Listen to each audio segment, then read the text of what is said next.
আস্তে আস্তে আস্তে। মাল সব ঠিকঠাক আছে তো? হ্যাঁ, মাল একদম ঠিকঠাক আছে, কোনো অসুবিধা নাই। আচ্ছা ঠিক আছে, সাবধানে নামাও।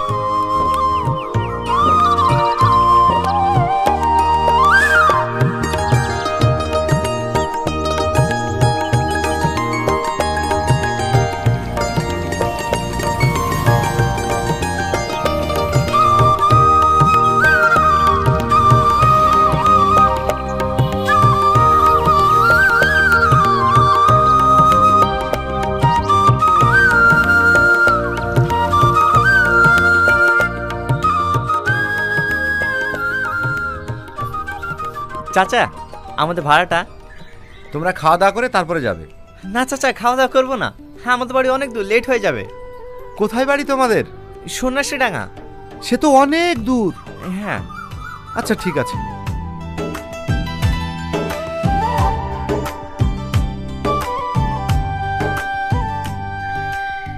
চাচা, আপনি মনে হয় ভুলে 500 টাকা বেশি দিয়েছেন। ওটা ভুলে দিইনি, আজ আমার একমাত্র মেয়ের বিয়ে, তাই খুশি হয়ে তোমাকে দিয়েছি। 300 টাকা তোমার, 200 টাকা পথে যেতে খেয়ে নেবে। ঠিক আছে চাচা, আসি তাহলে। চ। চাচা চাচা, সালমাকে বাড়িতে কোথাও খুঁজে পাওয়া যাচ্ছে না।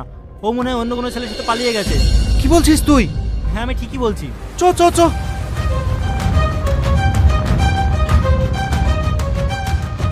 শুনলি তো কি বললো?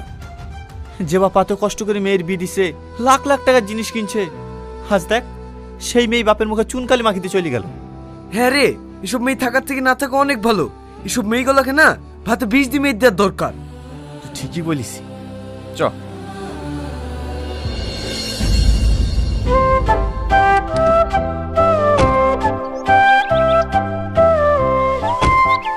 মা, মা, বাইরে আসো। হ্যাঁ আসছি। তুই তিরপলটা কোসা, ঠিক আছে?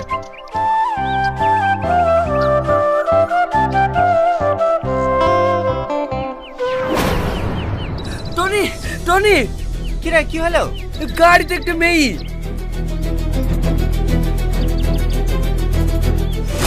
কে তুমি? ও, বুঝতে পেরেছি। তার মানে একটু আগে আমার যে বাড়িতে সামাল নামিয়ে আসলাম না, তুমি কি সেই বাড়ির মেয়ে? হ্যাঁ। নামো শিগগিরই। কি হলো, দাঁড়িয়ে থাকলি যে? নামো।